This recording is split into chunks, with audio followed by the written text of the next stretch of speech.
खराब मौसम के कारण मुख्यमंत्री चौहान केंडाटोला मलाजखंड नहीं पहुंच सके, मोबाइल से किया संबोधित।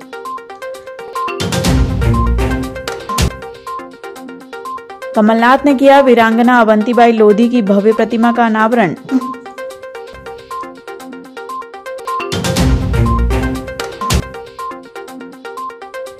बमलेश्वरी माता के दरबार में लगाएंगे हाजिरी।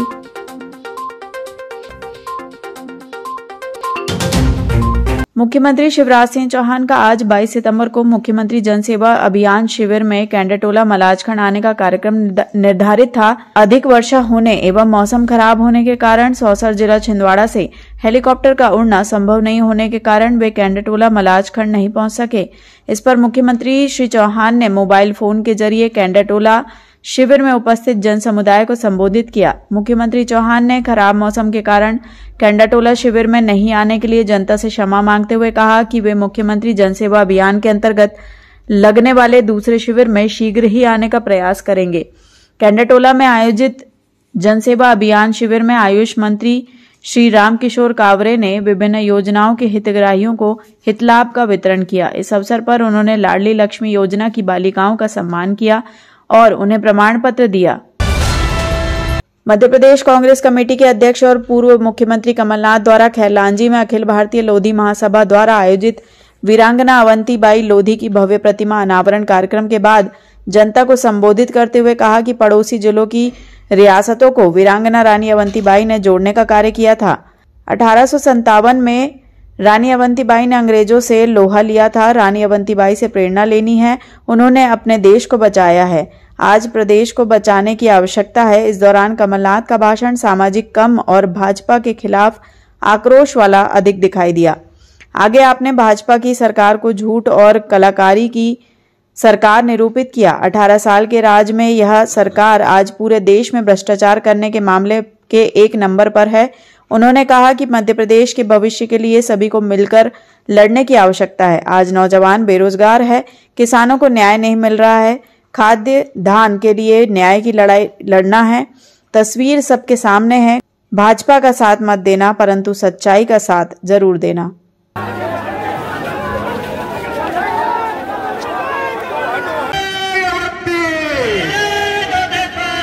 धन्यवाद। व्यवस्था बनाने में सहयोग करो। अवंतीबाई अमर रहे।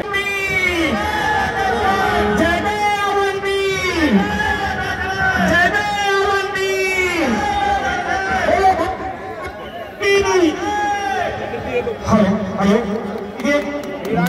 महारानी अवंतीबाई का 15 महीने हमारी सरकार चली, जिसमें से 2.5 महीने तो लोकसभा चुनाव और आचार संहिता में गए, पर हमने अपनी नीति और नियत का परिचय दिया। मैं उसको दोहराना नहीं चाहता हूं। हमने एक शुरुआत करी थी कि नौजवानों का भविष्य सुरक्षित रहे, हमारे कृषि क्षेत्र में एक क्रांति आए, ये हमारी शुरुआत थी। मैं आपसे उम्मीद करता हूं, माताओं बहनों खास करके आपसे, कि ये गुमराह करने आएंगे, ध्यान मोड़ने आएंगे। आज हमारे देश की संस्कृति जो जोड़ने की संस्कृति है, मैं हरीश भाई की बात सुन रहा था कि लोधी समाज जोड़ने का समाज है, ये सच समाज को जोड़ के रखते हैं।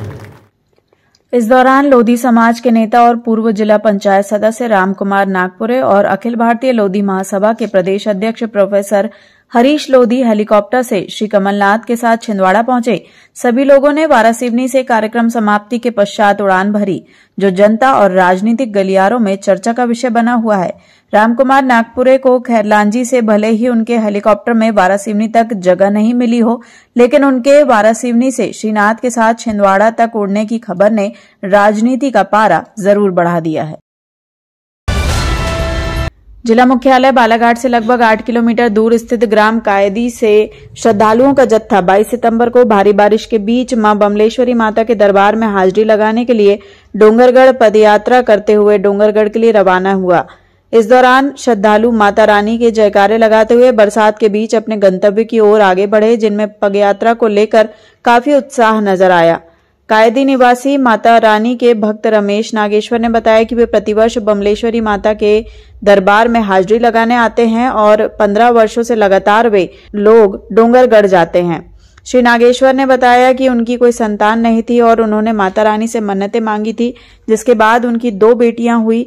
जब से वे माता की सेवा करते आ रहे हैं। प्रतिवर्ष जाते हैं? हाँ, 15 साल हो गए जा रहे थे। क्या नाम है आपका? रमेश नागेश्वर। क्या कामना करेंगे आप वहाँ जाके? कामना वही हमारी श्रद्धा है, श्रद्धा से जाते हैं। हमारे घर में बच्चे नहीं थे तो कम से कम 20 साल के बाद में मेरे को 2 बच्ची पैदा हुई वहीं माता जी की सेवा से। जब से मैं जो चालू किया मानना तो चालू से समझ। गोंदिया से जबलपुर पैसेंजर ट्रेन चलाने की मांग को लेकर चरेगांव रेलवे मास्टर को रेल मंत्री के नाम 18 गांव के ग्रामीणों ने रेल विस्तार हेतु चरेगांव क्षेत्र के अनेकों ग्राम से आए ग्रामीणों द्वारा एकत्रित होकर रेल मंत्री के नाम रेलवे स्टेशन पहुंचकर स्टेशन मास्टर को ज्ञापन सौंपते हुए कहा गया, विभिन्न मांगों को अवगत कराते हुए शीघ्र ही लोकल पैसेंजर पुरानी निरोग रेज के आधार पर ट्रेनें चलाई जाए। ग्रामीणों को रेल सुविधा के अभाव में बसों में महंगा किराया देकर लूटने मजबूर होना पड़ रहा है, जहां स्कूल एवं कॉलेज के बच्चे एवं स्वास्थ्य सुविधा तथा जिला मुख्यालय जाना पड़ता है। बार काउंसिलिंग ऑफ इंडिया द्वारा राजा शंकर शाह विश्वविद्यालय छिंदवाड़ा को मान्यता नहीं होने से LLB की पढ़ाई कर रहे विश्वविद्यालय से संबंधित कॉलेज के छात्रों का भविष्य अंधकारमय। छात्र LLB की डिग्री तो प्राप्त कर लेंगे, लेकिन उन्हें वकालत करने की अनुमति नहीं होगी। विधि संकाय के छात्रों ने गुरुवार को कलेक्ट्रेट पहुंचकर कलेक्टर को ज्ञापन सौंप छिंदवाड़ा विश्वविद्यालय को मान्यता दिलवाने की मांग की है। ज्ञापन सौंपने पहुंचे PG कॉलेज के विधि संकाय के विद्यार्थियों ने बताया कि राजा शंकर शाह विश्वविद्यालय छिंदवाड़ा को बार काउंसिलिंग ऑफ इंडिया से मान्यता नहीं दी गई है। BCI bar council of India द्वारा क्या है, हमारी जो यूनिवर्सिटी है छिंदवाड़ा यूनिवर्सिटी उसको मान्यता प्राप्त नहीं है, जिसके कारण अभी हम लोग का यानी मतलब LLB ख़त्म हो जाएंगी और उसके लिए फिर हम लोग यानी मतलब उसके बाद में हम अपना व्यवसाय अधिवक्ता व्यवसाय हम स्टार्ट नहीं कर पाएंगे। तो ये बहुत ही यानी हम लोग के लिए बहुत ही गंभीर विषय है। तो इस विषय में यानी हम महोदय जी के पास ज्ञापन सौंपने के लिए सारे स्टूडेंट विद्यार्थी लोग उपस्थित हुए हैं। वो मान्यता नहीं रखेंगे क्योंकि BCI द्वारा वो हमारी यूनिवर्सिटी को मान्यता ही प्राप्त नहीं है, तो उस डिग्री में भी हमको मान्यता नहीं मिल पाएंगे। तो आपकी क्या मांग? जल्द से जल्द इसमें यानी मतलब लाखों बहुत सारे विद्यार्थी ऐसे जिनका भविष्य अंधकार में है। लालबर्रा मुख्यालय से लगभग 10 किलोमीटर दूर ग्राम पंचायत धारावासी के अंतर्गत आने वाले ग्राम केवाटोला में बंदरों के आतंक से किसान परेशान हैं, जिनकी फसलों को बंदर नुकसान पहुंचा रहे हैं। केवाटोला निवासी महिला श्रीमती शांता पटले ने बताया कि बंदरों का झुंड रोजाना गांव में आकर घरों पर कूदते हैं और बाड़ी में लगी सब्जी की फसल तथा खेतों में लगी तुअर, मूंग सहित अन्य फसलों को चट कर रहे हैं, जिससे किसान परेशान है। साथ ही घरों की कबेलू को भी नुकसान पहुंचा रहे हैं, जिससे मिट्टी के कच्चे मकान क्षतिग्रस्त हो रहे हैं। ऐसी स्थिति में बंदरों को दूर भगाने के लिए पटाखे फोड़कर डराने का प्रयास किया जा रहा है ताकि बंदर गांव की ओर न आए। एक दिन के बाद में प्रतिदिन आते हैं, एक दिन चले गए तो बहुत चले गए। बंदरों का तो आतंक के मारे आदमी पूरा पागल हो गया। कौन सी फसल को नुकसान पहुंचा रहे हैं? हाँ, ये लौकी है अभी और बरबटी थोड़ी सी भिंडी। कितना नुकसान हो रहा है? हाँ, हमारे घर तो 5-7-10 लौकी इनको खा गए, एक भी नहीं खाए हमने। 22 सितंबर की सुबह बालाघाट से बेहर मार्ग पर उदघाटी के पास एक भीषण हादसा घटित हो गया, जहां एक ट्रक अनियंत्रित होकर लगभग 30 फीट गहरी खाई में जा गिरा, जहां हादसे में ट्रक चालक गंभीर रूप से घायल हो चुका था और वह ट्रक में ही फंसा था। इस हादसे के दौरान मलाजखंड में आयोजित CM के कार्यक्रम में ड्यूटी के लिए अतिरिक्त पुलिस अधीक्षक नक्सल सेल आदित्य मिश्रा व उनका पुलिस बल जा रहा था, जिनकी नजर खाई में गिरे ट्रक पर पड़ी, जहां AAC आदित्य मिश्रा ने अपना वाहन रुकवाया और हादसे की जानकारी ली। जब उन्हें पता चला कि ट्रक चालक गंभीर रूप से घायल अवस्था में ट्रक में फंसा है, तो उन्होंने पुलिस जवानों को एक रस्सी के सहारे खाई में उतरवाया और ट्रक में फंसे चालक को बाहर निकलने के लिए कहा।